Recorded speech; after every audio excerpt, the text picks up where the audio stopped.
Hello, can you hear me, Uncle? Yeah. พูด ได้ยินแล้วนะพี่มวด พูดโจลมานะ บานลือปุกบาน ลื โจ อ ล ลือ ปุกโจล ลื โจ อ ลปุกบาน ลือเลย บานปุกบานบานปุกบาน เนี่ย ถามว่า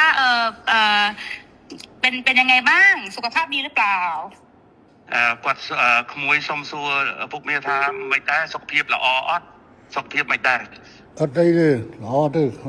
សូមអរគុណថ្ងៃในไอ้บนឪពុកផង សុខภาพแข็งแรงดีครับ โอเคค่ะบอกว่าวันนี้ได้คุยกับพี่มวดเรื่องชายแดนบอกว่าก็เข้าใจตรงกันว่าทั้งท่านฮุนเซนทั้งอิงก็อยากให้สองประเทศสงบสุขค่ะមិញគាត់បានទៅជែកជាមួយខ្ញុំបាទនៅសន្តាគារហើយបានឯកភាពគ្នាដោយអ្វីដែលពុកបានប្រាប់ថាចង់បានសន្តិភាពស្ថិរភាពប្រទេសទាំងពីរពុកបាទบอกว่าไม่อยากให้อังโคไปฟังคนที่เป็นฝั่งตรงข้ามกับเราเพราะว่าพอไปฟังฝั่งตรงข้ามอย่างพวกแม่ทัพภาค2เนี่ยค่ะเป็นคนของฝั่งตรงข้ามหมดเลยซึ่งพอไปฟังนั้นเสร็จก็ไม่อยากให้ท่านรู้สึกไม่ชอบใจหรือโกรธเพราะจริงๆแล้วไม่ใช่ความตั้งใจของเราเลยค่ะគាត់ថាសូមអនុញ្ញាតពីពុកថាពុកកុំឲ្យស្ដាប់សម្ដីមេតបភូមិភាគ2ហ្នឹងក៏វាជាអ្នកដែលប្រឆាំងជាមួយនឹងរដ្ឋាភិបាលថៃដែរវាជាសត្រូវដែរដល់ពុកស្ដាប់វាហើយអញ្ចឹងទៅអាចធ្វើឲ្យអារម្មណ៍ពុកខឹងបាទเพราะตอนนี้ทางนั้นน่ะเขาอยากจะดูเท่เขาก็จะพูดอะไรออกมาที่มันไม่เป็นประโยชน์ต่อประเทศชาติค่ะแต่ว่าจริงๆที่เราต้องการเนี่ยคือต้องการความสงบสุขให้เกิดขึ้นเหมือนตอนก่อนที่จะปะทะกันตรงชายแดนนะคะមេតបភូមិភាគហ្នឹងវានិយាយចង់ឲ្យលយខ្លួនវាចង់អានេះសាង rating មកវាហើយទៅធ្វើឲ្យប៉ះពាល់ដល់តំណែងប្រទេសទាំងពីរយ៉ាងធ្ងន់ធ្ងរពុកបាទដែលយើងប្រទេសទាំងពីរគឺចង់បានស្ថិរភាពនិងសន្តិភាពដូចអ្វីមុនព្រឹត្តិការណ៍កើតឡើងពុកបាទบอกว่าให้ท่านฮุนเซน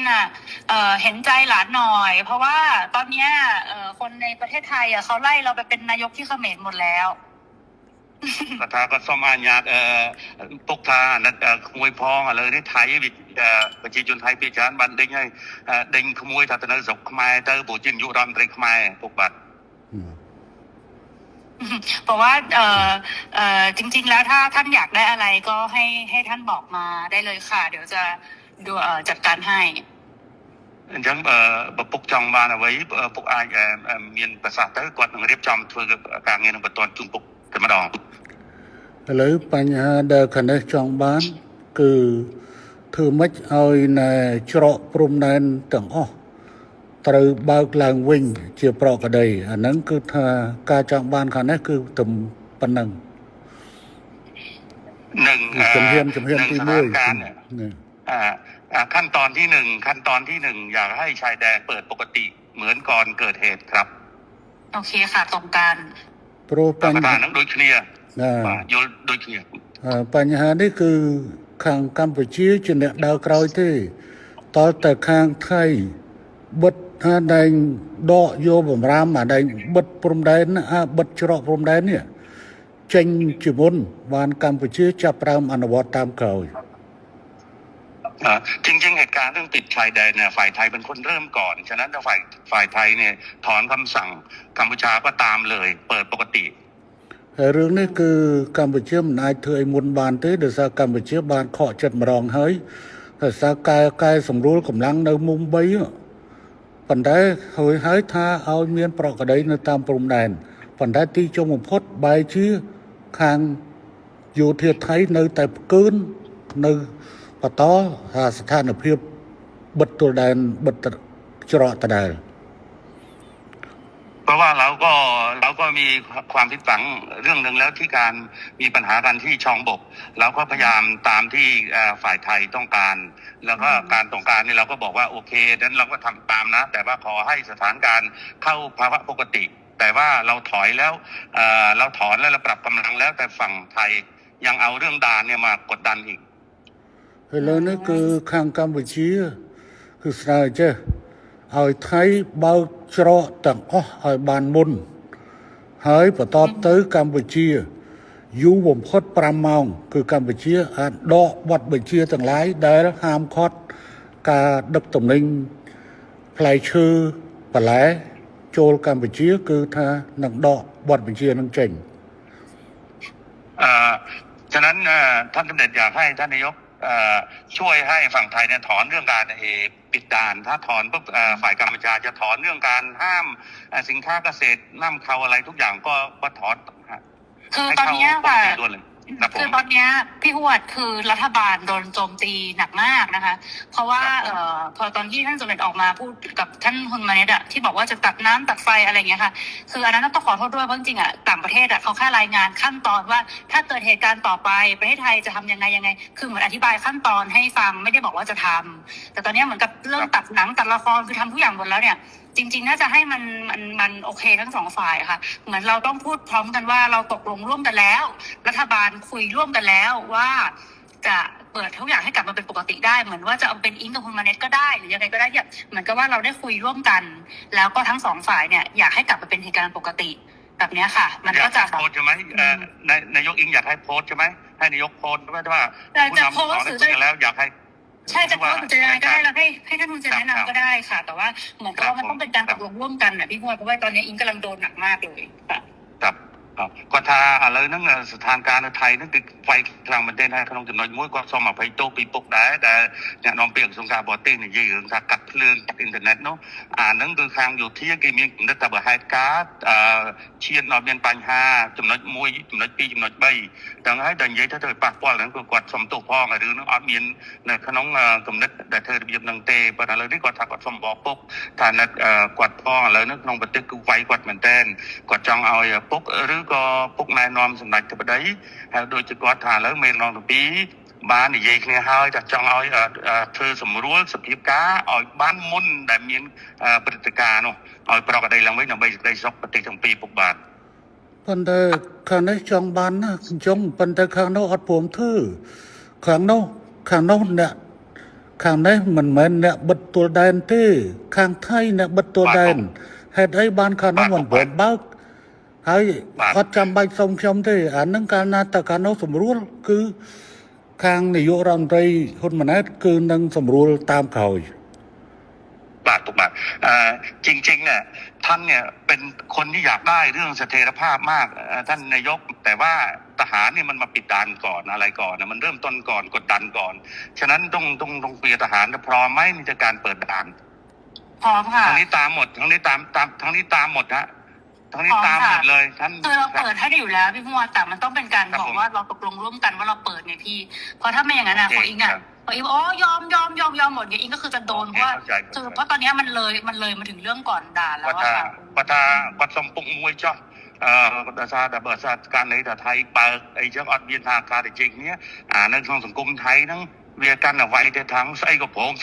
เข้ามาโดยไปกับบีเจก็ไงก็จองทำยันถ่าหรือเมนั่งจับเดิมอยู่ที่หายยิงหายเปิดให้คงนู้นได้ปุ๊กเปย์เด็กจำนำมือรำแต่การบีเจภาษาปุ๊กไอ้เบียบมวยอิงก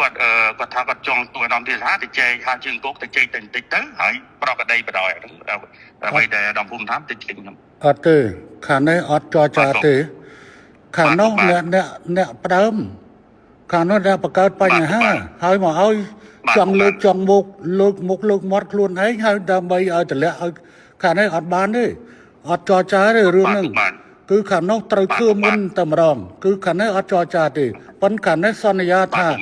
ข้างโนอ่านวัดดอกบอดบัญชีขนมกาบดตัวแดนเฮ้ยคือขาในอย่างยู่ประมาณกลอยขยมถึงนี่กัดกวาลขยมกวาดเจ้านะบาทอย่างนี้นายกท่านนายกเองว่าท่านเนี่ยไม่อยากมีว่าการเจรจาเรื่องปิดด่านเพราะว่าไอ้ปิดด่านว่าทหารมันเริ่มก่อนทางที่มาหลอกเราให้เรานะปรับกำลังแล้วบอกว่าสถานการณ์ต้องเข้าปกติพวกตอนที่ปรับกำลังในช่องบกเนี่ยคุยกันเรียบร้อยบอกว่าถ้าปรับตรงนี้เสร็จเรียบร้อยนะทุกอย่างต้องจบทหารครับจบครับแต่ไม่จบเนี่ยปิดด่านก่อนอันนี้เหมือนตกหน้าอันนี้ขอให้ท่านนายกพิจารณาด้วยเรื่องเนี้ยขยมยุลขยมมันนัดปัญหาขยมมันอาจยกพอประโยชน์เชียร์บอกขยมต้องดูจมูกนังการรอบอ่านขยบานที่โปรนี่คือเชียร์มกงอดบอกปฏิกรรมไปเชียร์เรื่องไซเดอร์เถอเอาปฏิกรรมไปเชียร์ตั้งจอจ้าแต่ไม่บางชะพวกครูไอ้เนี่ยบัดครูไอ้เถอครูไอ้ตื้อเพราะว่า ท่านเนี่ยเป็นลูกผู้ชายท่านคำไหนคำนั้นอ่ะเพราะว่าฝ่ายไทยเป็นคนเริ่มต้นก่อนและหลอกเรา แล้วก็ทางกัมพูชาเนี่ยเราก็โดนหนักเหมือนกันเราก็มีมวลชน เราก็โดนหนักเหมือนกันฉะนั้นถ้าฝ่ายไทยเนี่ยเริ่มแล้วไม่เกิน5 ชั่วโมงตอนนี้ทุกอย่างก็เข้าปกติเลยเข้าปกติ ហើយពូសុំប្រាប់ទៅក្មួយឲ្យបានច្បាស់ខាងនេះត្រៀមមកជំហានទៀតស្អែកហ្នឹងបើសិនជាមិនអាចនេះបានទេស្អែកហ្នឹងគឺថាកម្ពុជានឹងដា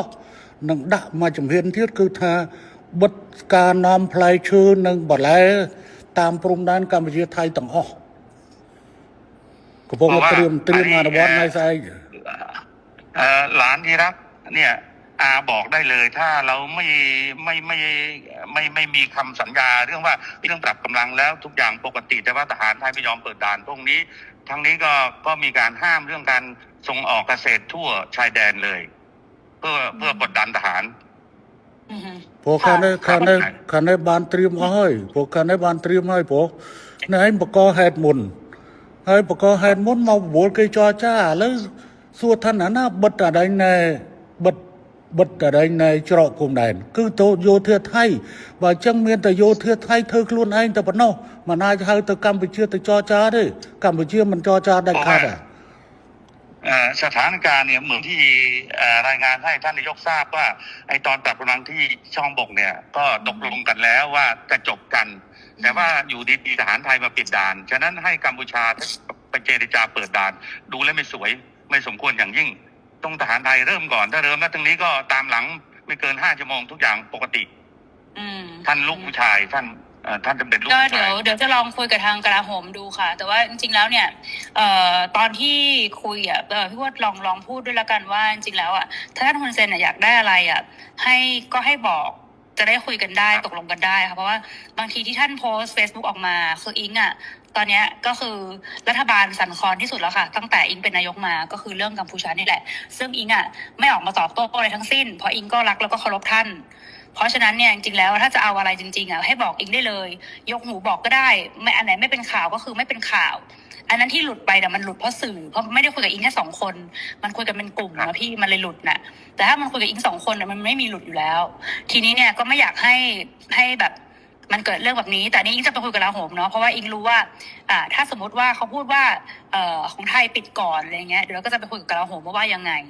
แต่ถ้ามันเวิร์กไงก็เดี๋ยวจะส่งบอกพี่ฮวดว่ามันเรียบร้อยไหมนะคะเพราะจริงๆเนี่ยคนมันไม่หวังดีกับเราทั้งคู่มันก็แบบมันก็ดูแบบเหมือนเรากับเขาก็คือทะเลาะกันเอง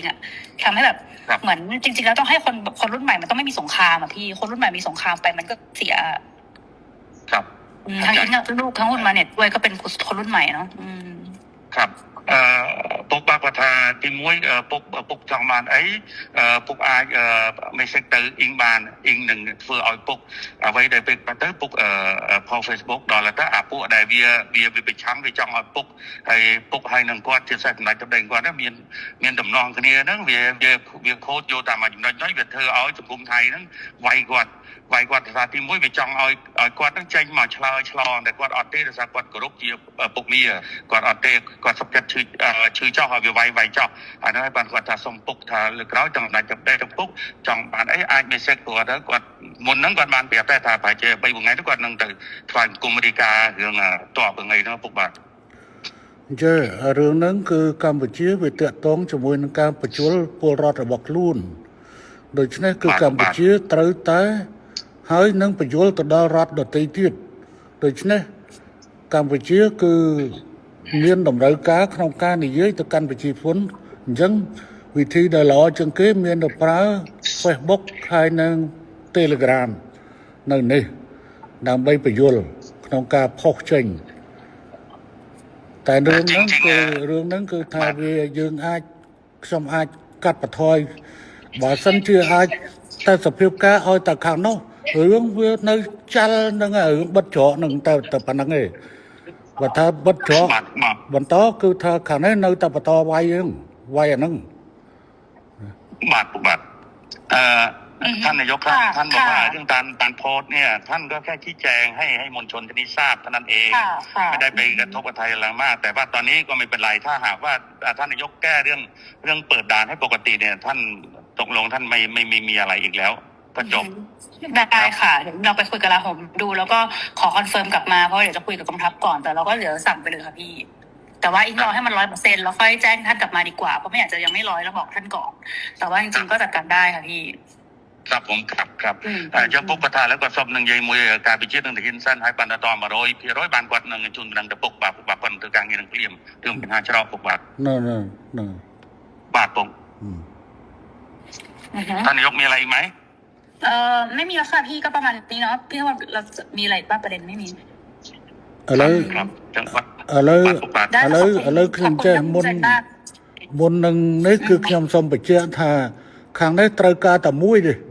ត្រូវការតែខាងនោះគឺប្លុកបញ្ជាក្នុងការច្រកព្រំដែនទាំងអស់ឲ្យទៅប្រក្តីភាពវិញបន្តទៅខាងនេះនឹងបន្តធ្វើតាមក្រោយហើយរឿងនេះអត់ត្រូវមកចរចារវាងកម្ពុជានិងថៃទេដោយថាថៃអ្នកបិទដូច្នេះថៃអ្នកបើកខ្លួនឯងហើយកម្ពុជាត្រូវតែសម្រួលទៅតាមក្រោយគឺកម្ពុជានឹងធ្វើ គ្រប់ពុកបាទ ណា បាទขอยืนยันทีว่าท่านนายกครับเรื่องด่านเนี่ยเราไม่ควรไปเจรจาเพราะว่าฝ่ายไทยเนี่ยเป็นคนที่ปิดแล้วปิดเนี่ยหลอกเราให้ปรับกำลัง อันนี้หลอกเราปรับกำลังว่าถ้าปรับแล้วตรงนี้จบคือจบทุกอย่างก็เข้าภาวะปกติ แต่ว่าอยู่ดีๆทหารไทยมาปิดด่านฉะนั้นทหารไทยเนี่ยก็ต้องยกเลิกการปิดด่านถ้าปิดปั๊บเขมรก็ตามหลังเลยก็ตามที่เดิม ทุกอย่างก็เข้าภาวะปกติไม่มีอะไรแล้ว ค่ะพี่พรโอเคค่ะ ครับผมครับ ใช่ค่ะแล้วก็เดี๋ยวแล้วยังไงเดี๋ยวอิงจะรีบแจ้งทางพี่พจน์กลับไปนะคะ ว่าเป็นยังไงบ้าง ครับក៏ថាទៅពេលឥឡូវគាត់ធ្វើការងារនឹងមកហើយនឹងគ្រប់រាយការណ៍ជូនពុកវិញបាទពុកបាទ นั่นខ្ញុំរងចាំ ท่านสำเร็จรอท่านนายกแล้วแต่ท่านเรียบร้อยเมื่อไหร่ครับ ได้ขอบคุณมากค่ะขอบคุณท่านสมเด็จด้วยค่ะ ครับผม ค่ะ